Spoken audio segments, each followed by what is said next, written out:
चंद्रकला की फेंकी हुई जलती लकड़ी अपनी तरफ आती देख मालती ने अपनी जान बचाने के लिए शारदा का गला छोड़ दिया और खुद कहीं दूर उड़ गई। चंद्रकला का वार खाली गया। जलती हुई लकड़ी जाकर नदी में गिर गई। लेकिन जैसे ही मालती ने शारदा का गला छोड़ा, शारदा हवा में लहराती हुई जमीन पर आकर गिरी। गिरते ही उसकी दर्द के मारे चीख निकल गई। उसने अपना पेट पकड़ा और पेट पकड़कर रोने लगी।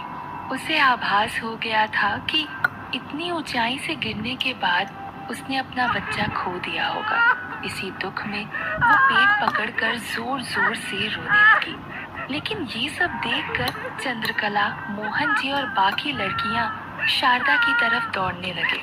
चंद्रकला कैसे भी करके जल्दी जल्दी वहां पहुंचकर उसका हाथ पकड़ना चाहती थी ताकि मालती उस पर दोबारा हमला ना कर सके।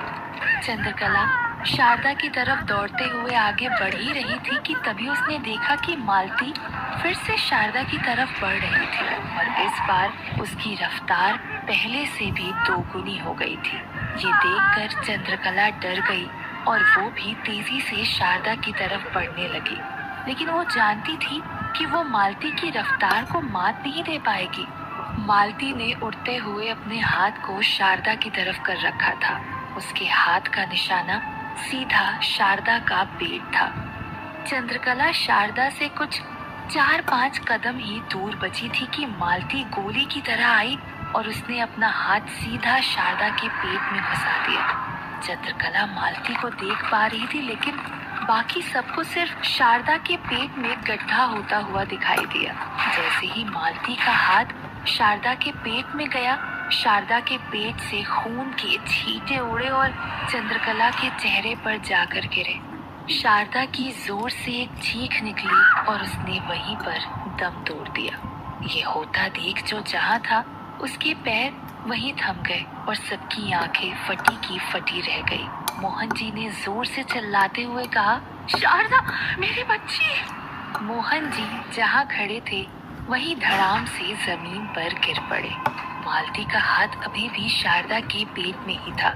उसने शारदा के पेट में हाथ इधर उधर घुमाकर अंदर के बच्चे की गर्दन पकड़ ली और खींचकर उस बच्चे को बाहर निकाल लिया। बच्चे को बाहर निकालते ही मालती वापस हवा में उड़ गई। मोहन जी और बाकी लड़कियां सिर्फ एक नन्ही सी जान को हवा में जाता हुआ देख रहे थे। मालती शारदा के बच्चे को ऊपर हवा में लेकर चली गई। उसे दोनों हाथों से पकड़कर जोर से दबाया, जिससे उसके शरीर में से खून की एक धार बहने लगी। मालती अपना चेहरा उस खून की धार के नीचे ले आई और उस बच्चे का खून पीने लगी। ये विभत्स दृश्य सबको विचलित कर रहा था। किसी की हिम्मत नहीं हो रही थी कि वो उस तरफ देख भी सके। सबने अपना चेहरा छुपा लिया और जोर जोर से रोने लगे। चंद्रकला भी ये सब देखकर अपने आंसू रोक नहीं पाई और जोर जोर से रोने लगी। वो मालती से आज एक बार फिर हार गई थी, लेकिन उसे अपनी हार का अफसोस नहीं था, बल्कि शारदा की जान का ज्यादा अफसोस था। उसे अफसोस था कि सब कुछ जानते हुए भी वो शारदा को बचा नहीं पाई।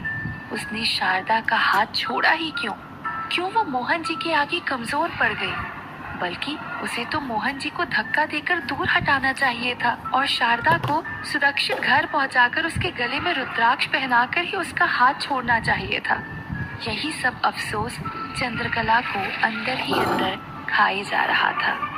उधर मालती ने शारदा के बच्चे का एक भी बूंद खून उसके शरीर में नहीं छोड़ा था। उसे पूरी तरह निचोड़कर वापस शारदा की तरफ देखा और उसे वापस शारदा की तरफ फेंक दिया। बच्चा मरी हुई शारदा के करीब आकर गिरा।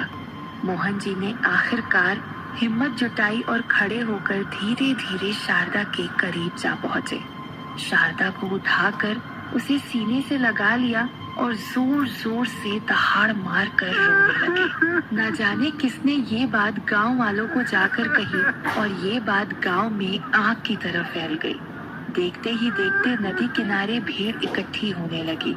सुनीता के साथ हुई घटना को अभी तक गांव वाले भूले भी नहीं थे कि शारदा के साथ भी ठीक वैसी ही घटना घट गई। पूरे गांव में एक डर का माहौल पैदा हो गया था। सबके मन में ये डर बैठ गया था कि अब ना जाने अगला किसका शिकार होगा। जो लोग वहाँ मौजूद थे उन्हें तो पता था कि चंद्रकला ने शारदा की जान बचाने के लिए क्या क्या नहीं किया था, लेकिन जो लोग वहाँ नहीं मौजूद थे वो तो आज भी इन सब के लिए चंद्रकला को ही दोषी मान रहे थे। उन्हें तो यही लग रहा था कि चंद्रकला यहाँ पहुँची और वो काला साया चंद्रकला के पीछे पीछे शारदा तक पहुँच गया और उसने शारदा की जान ले ली। गांव वालों में फिर से खुसफुसाहट होने लगी। वहाँ खड़ी एक औरत ने दूसरी औरत से कहा, न जाने मायापुर को किसकी नजर लग गई है।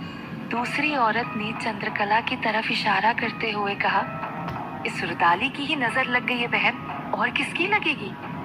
पहली औरत ने भी दूसरी औरत का साथ देते हुए कहा, सच कह रही हो, जब तक ये चंद्रकला मायापुर से चली नहीं जाती तब तक मायापुर में फिर से खुशियां लौट कर नहीं आएंगी।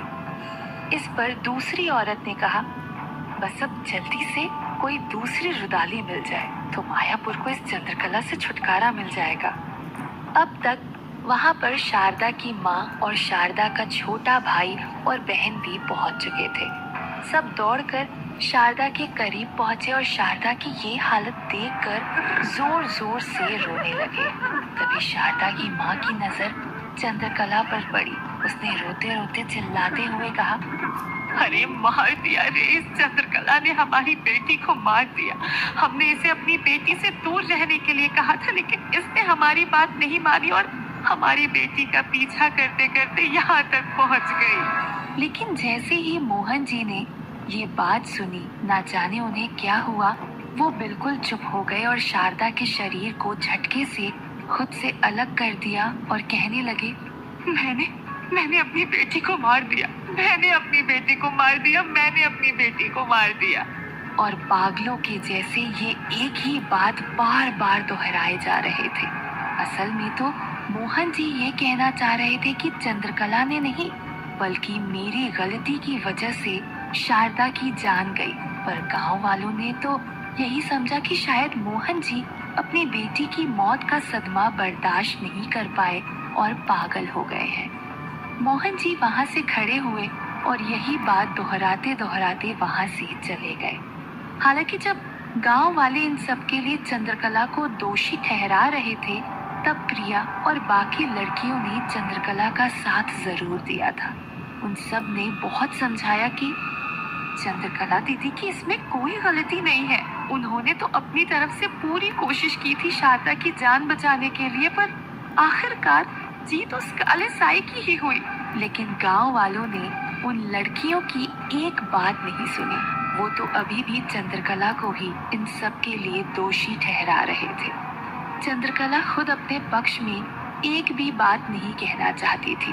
वो जानती थी कि जब तक गांव में हो रही इन मौतों को बंद नहीं करवा देगी, तब तक गांव में कोई भी उसकी बात नहीं मानने वाला है।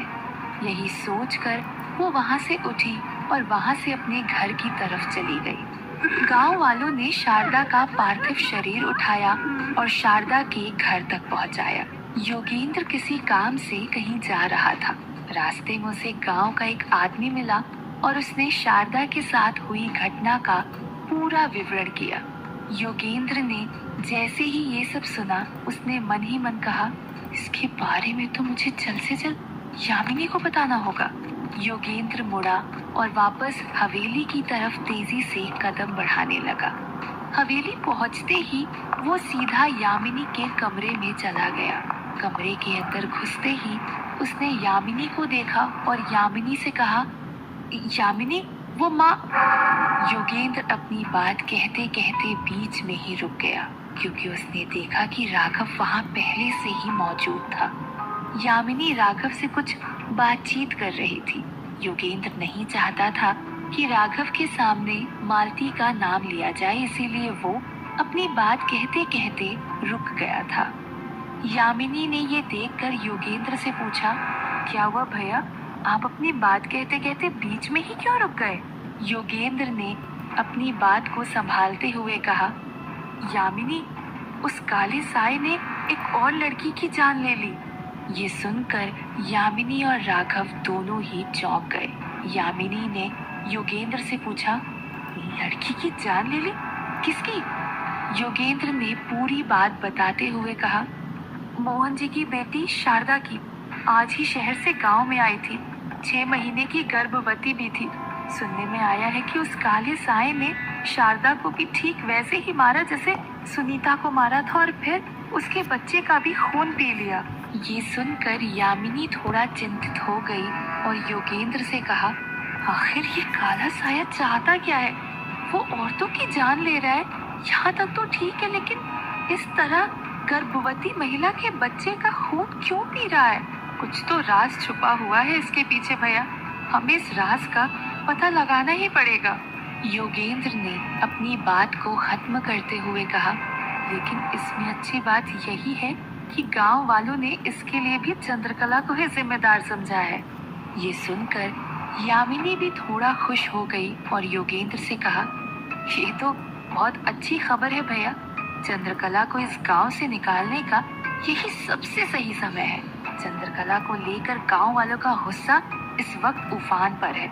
इस वक्त कोई भी चंद्रकला का साथ नहीं देगा और ना ही चंद्रकला अपने पक्ष में एक भी शब्द कह पाएगी। पर योगेंद्र ने यामिनी की बात को बीच में ही काटते हुए कहा, पर यामिनी, जब तक गांव में दूसरी रुदाली नहीं आ जाती तब तक हम चंद्रकला को इस गांव से नहीं निकाल सकते। पंचायत में भी यही फैसला हुआ था। यामिनी भी समझती थी कि योगेंद्र की बात में 100% सच्चाई है। वो अपने दिमाग पर जोर देने लगी और सोचने लगी कि क्या किया जा सकता है। कुछ सोचने के बाद उसके शैतानी दिमाग में कुछ आया। वो राघव की तरफ मुड़ी और राघव से कहा, राघव, तुम एक काम करो, अभी के अभी आसपास के सब गांव में जाओ और जल्द से जल्द एक रुदाली को ढूंढ कर लेकर आओ।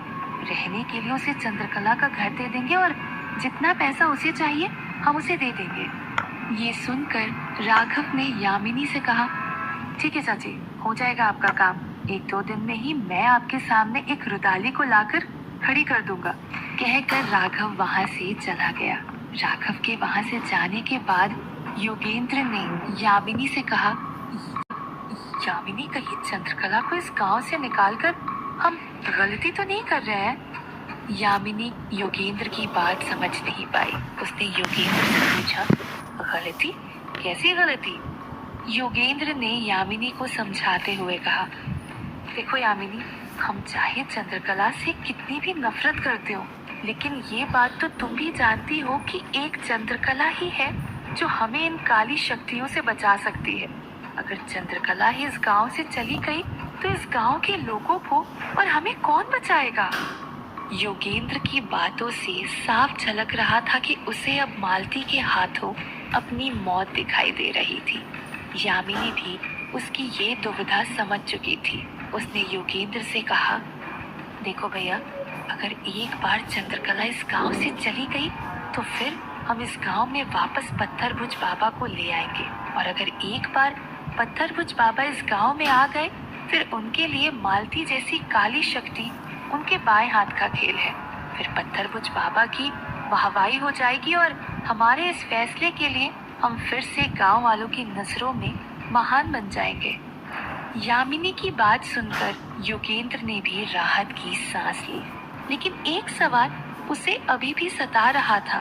उसने यामिनी से पूछा, लेकिन एक बात बताओ यामिनी, पत्थरभुज बाबा इस गांव में आना क्यों चाहेंगे?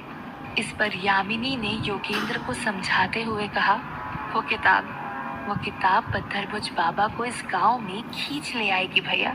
हम तो इस किताब को नहीं खोज पाए थे, लेकिन पत्थरभुज बाबा उस किताब को पाताल से भी खोज निकालेंगे। यामिनी की ये सब बातें सुनकर योगेंद्र के चेहरे पर भी अब मुस्कान वापस लौट आई थी। यामिनी ने योगेंद्र से कहा, चलो भैया, शारदा के अंतिम संस्कार में शामिल होने चलते हैं। यामिनी के ये कहने के बाद दोनों वहां से शारदा के अंतिम संस्कार में शामिल होने के लिए हवेली से निकल गए। शारदा के पार्थिव शरीर को अंतिम संस्कार करने के लिए शमशान की तरफ ले जाया जा रहा था। मोहन जी को शारदा की मौत का या यूं कहे कि अपनी गलती की वजह से हुई शारदा की मौत का ऐसा सदमा बैठा था कि उन्होंने अपने आप को एक कमरे में बंद कर लिया और बार बार वही बात दोहराए जा रहे थे। मैंने अपनी बेटी को मार दिया, मैंने अपनी बेटी को मार दिया। मोहन जी ने शारदा के अंतिम दर्शन नहीं किए और ना ही उसका अंतिम संस्कार करने के लिए शमशान घाट गए। एक के बाद एक हो रही जवान मौतों के बाद मायापुर के लोग अंदर से टूट गए थे।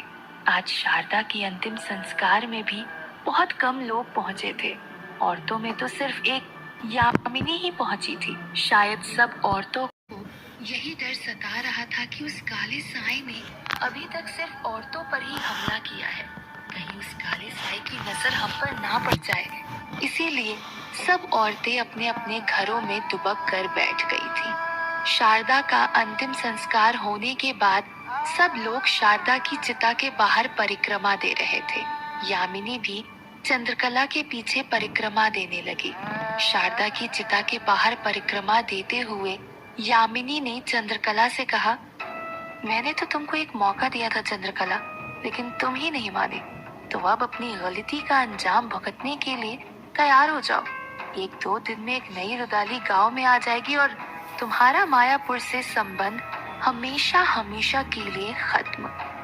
कहकर यामिनी ने शारदा की चिता को हाथ जोड़े और वहां से चली गई। कहीं न कहीं अब तो चंद्रकला को इस बात का यकीन हो गया था कि उसे अब मायापुर छोड़ना ही पड़ेगा। क्या सच में चंद्रकला को मायापुर छोड़कर जाना पड़ेगा? और अगर चंद्रकला मायापुर छोड़कर चली गई तो क्या पत्थरभुज बाबा मायापुर को मालती के अत्याचारों से मुक्त करा पाएंगे?